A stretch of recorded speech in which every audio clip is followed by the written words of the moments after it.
I don't ever slow up, no I don't take shit. I got no love for the fakeness. If you wanna play tough and wanna hate this, I'll always show up.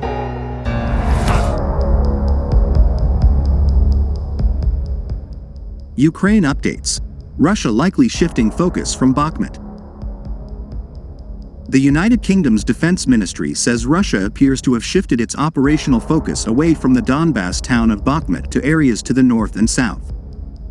The ministry's daily report on Saturday says that, with the offensive on Bakhmut itself looking to have stalled, Russia's forces are redirecting their efforts to Avdiivka, south of Bakhmut, and to the Kremena-Svatov sector in the north.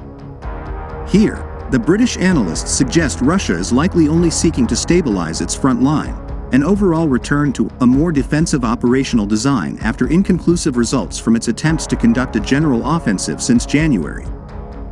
Russian forces had been posting painstakingly gradual gains around the city, the symbolic importance of which surpasses any military significance. The ministry points out that extreme attrition of the Russian force is a likely reason for the switch, but acknowledges that Ukraine has also suffered heavy casualties during its defense.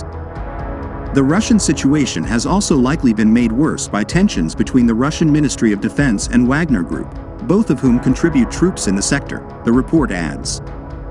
Here are some of the other notable developments concerning the war in Ukraine on Saturday, March 25th. Russia will station tactical nuclear weapons in Belarus, Putin says. Russia intends to station tactical nuclear weapons in Belarus, Putin said, according to TASS state news agency. Putin said the US had long placed tactical nuclear weapons across bases in Europe, and his agreement with his Belarusian counterpart on Saturday would do just the same. We agreed that we will do the same, without violating our obligations, I emphasize, without violating our international obligations on the non-proliferation of nuclear weapons. Putin added that Russia will have completed the construction of a storage facility for tactical nuclear weapons, those used for gains in the battlefield, by July 1st. Though not clear when the weapons would be transferred, the Russian president clarified that Moscow would not actually be transferring control of the arms to Minsk. Belarusian President Alexander Lukashenko is one of Putin's closest regional allies. Belarus also remains highly dependent on Moscow for economic and military assistance. Russia pardons 5,000 former criminals after fighting in war. The founder of Russia's Wagner mercenary group says more than 5,000 former inmates of Russian prisons have been pardoned after completing military service contracts in Ukraine. Yevgeny Prigozhin, dubbed Putin's chef over his past lucrative catering contracts with the Kremlin, recruited thousands of men from prisons, offering them the chance of freedom in return for serving in Ukraine.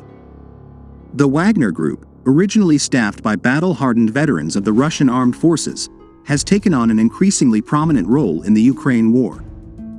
That came after the regular Russian army suffered a series of humiliating defeats.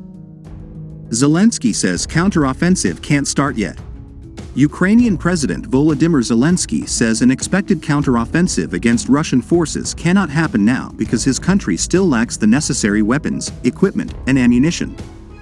His assessment appeared in a report on Saturday in the Japanese daily Yomiuri Shimbun newspaper. "We cannot start yet," Zelensky said.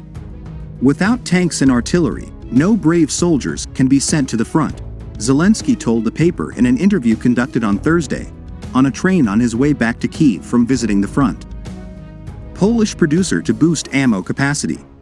Polish ammunition maker Dezimit, a unit of state arms producer Polska Grupa Zbrojeniowa, PGZ, is set to dramatically ramp up its capacity to supply EU-funded ammunition to Ukraine. The announcement by Polish Prime Minister Mateusz Morawiecki comes ahead of a visit by EU Commissioner for Internal Market, Thierry Breton, to the manufacturer on Monday.